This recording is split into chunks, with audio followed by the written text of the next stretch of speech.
the continuing story of Peyton Place.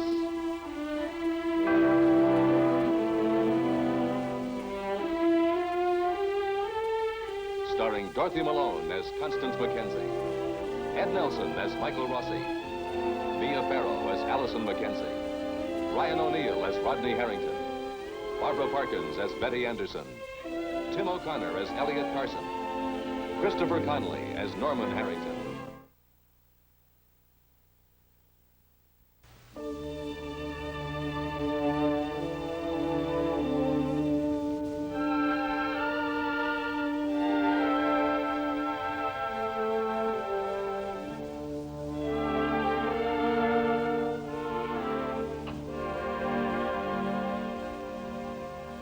Michael Rossi is determined to be of help to Ann Howard. In doing so, he finds he must threaten the order and purpose her job as physical therapist at Doctor's Hospital gives her. Now, armed with the knowledge that an anonymous poison pen letter attacking her has been sent to the Clarion, he confronts Ann Howard, not knowing that this letter was written by Hannah Cord. Hello, Nancy. Hi, Dorothy. Why don't you try this on your own for a while?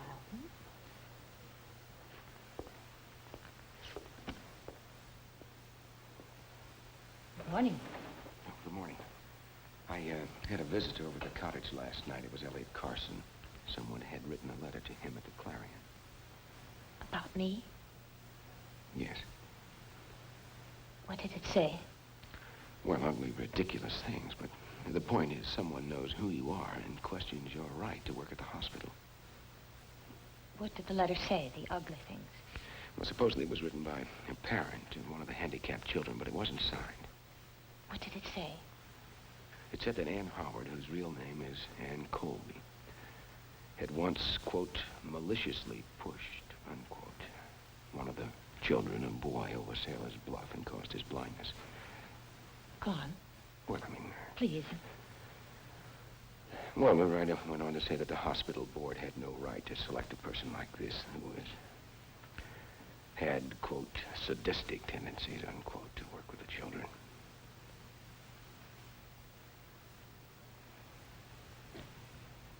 You know, you hear about letters like those, but you never really believe that somebody would write them. Yes, I know. But Elliot Carson isn't going to print it. He doesn't believe it was written by one of the parents. Do you, Mike? Well, I mean, I don't know. It could have been a parent, but... And we knew something like this could happen. Yes, I know. You warned me. No, that's not what I'm saying. Then... Miss Howard, yes, Nancy. what color should I paint this?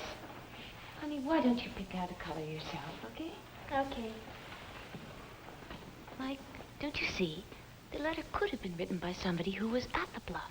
Somebody who doesn't want the story brought up again after all these years. Well, we can't count on that. And we can't always count on a man like Elliot Carson being around either. You're no hand-holder, are you, Doctor? Well, you're no patient. Now, you're going to have to tell Dr. Morton who you are. And you're going to have to do it today. All right. Ann, this morning? This morning. All right. Bye, Nancy. Bye, Dr. Morton.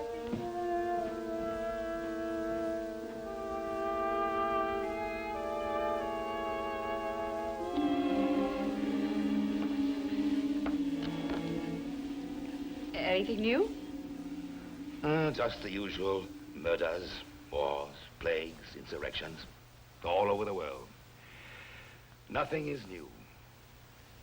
Well, what about Peyton Place? Even more dull.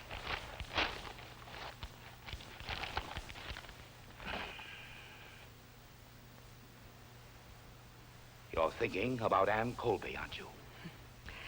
I think of little else. Well, you'd better try. Or else life will be more unbearable than usual around here. Very well, Morton. We must not make a move. We must wait for her to act. I know, Martin.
Doctor, you wanted to see me? Yes, Michael. Something awkward has come up.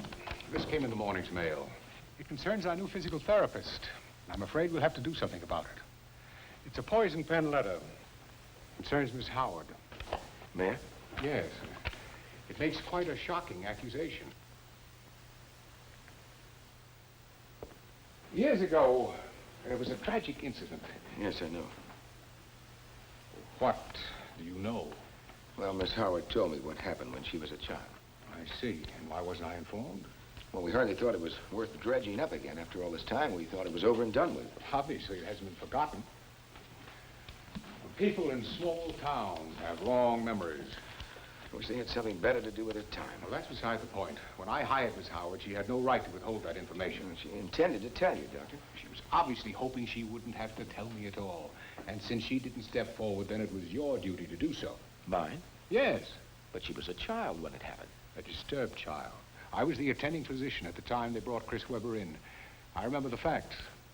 Well, what happened to Chris Webber then certainly has no bearing on an adult woman's career today. You're skipping a step, Michael. As I remember it, after the accident, the girl was placed in a hospital under psychiatric care. But she was released, given a clean bill of health. That was years ago. Then you knew about that, too? Yes. But that's beside the point.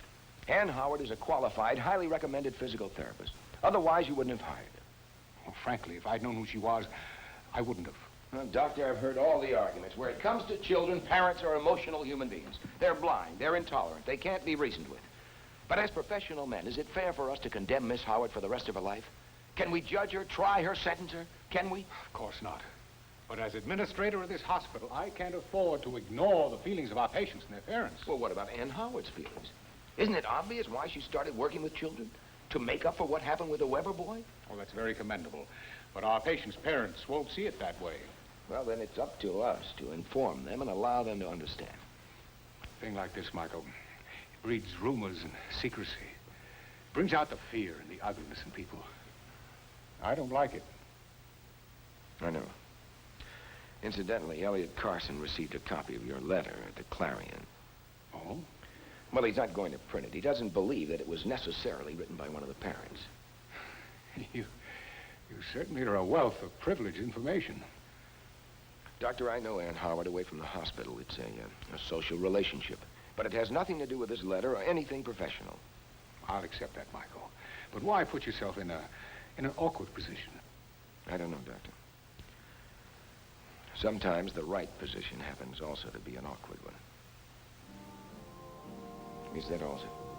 Yeah, that'll be all.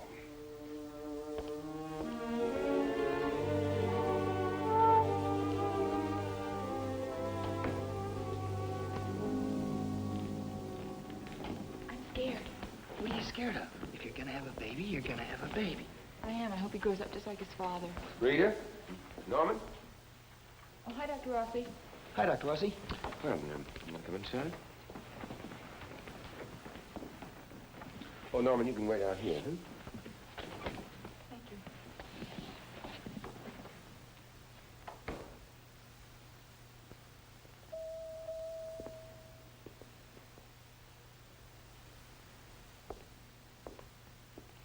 Why, hello, Norman.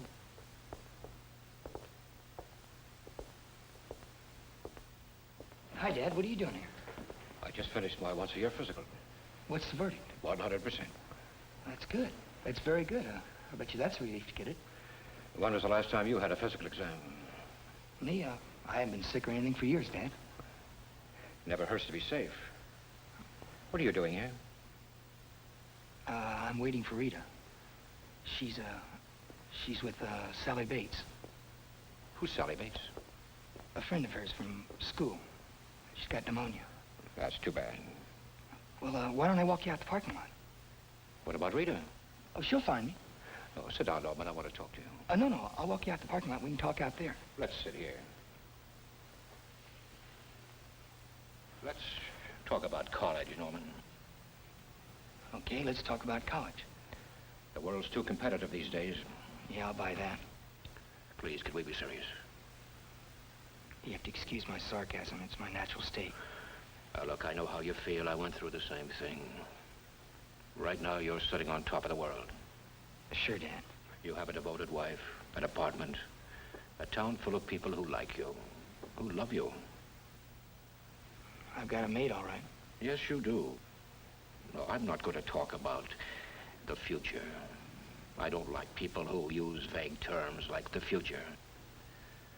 I'm talking about a year from now, 2 years from now. I'm talking about your life right around the corner. I appreciate that, Dad. I really do. How will you earn your living, Norman? How long will you be satisfied with unloading cartons of breakfast cereal? I'm with you so far. Fine. Now, let's say you get fed up in, say, 6 months. Make it 2. I'm not putting you on, Dad. I'm serious. We'll make it 2. Where will you look for work? What are you qualified to do, even if I started you in the mill? Forget it. Just for the purpose of conversation. Forget it. Where will you look for work? I'll survive. That's exactly what you'll do, and nothing more. You have a wife now, Norman. Responsibility. Don't you think I know that? I'm not a kid anymore. We always end up this way, don't we? Go to college. Hate me for telling you, but go to college. Goodbye, Norman.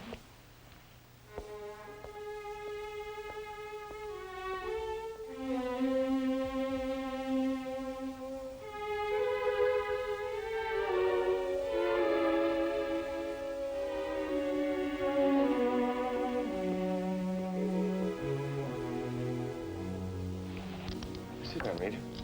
Am I through? Just about. Am I? Pregnant? Well, we won't know that for another 24 hours. Oh, I thought... I'll call you as soon as the test come in. What is it? What's wrong? Norm and I aren't ready to have a baby. Ready? Well, I'm afraid babies are notoriously indifferent to whether or not the parents are ready for it.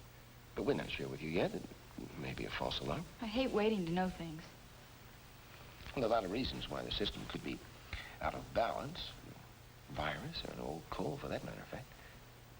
If you do have a baby, I'm sure Norman would welcome it into the world, huh? Sure, I would too, I guess. But it's not fair. Norm just decided to go back to college. Oh, I see. Well, his father has his job back as the head of the mill. Wouldn't he help? Norm wouldn't care if he was king or Shaw or something. He'd never take anything from him. It's his pride. Oh, I see. And my mom would help out too, but you should see what I have to go through every time she slips me a couple of dollars. Well, Rita, you're going to have to face the facts. If you are pregnant. Norm's got to have this chance. I can't be a millstone around his neck. I can't ever let him say I held him back. May I go now? Yes. Norm's probably climbing the walls. You won't forget to call. No, of course not. Thank you.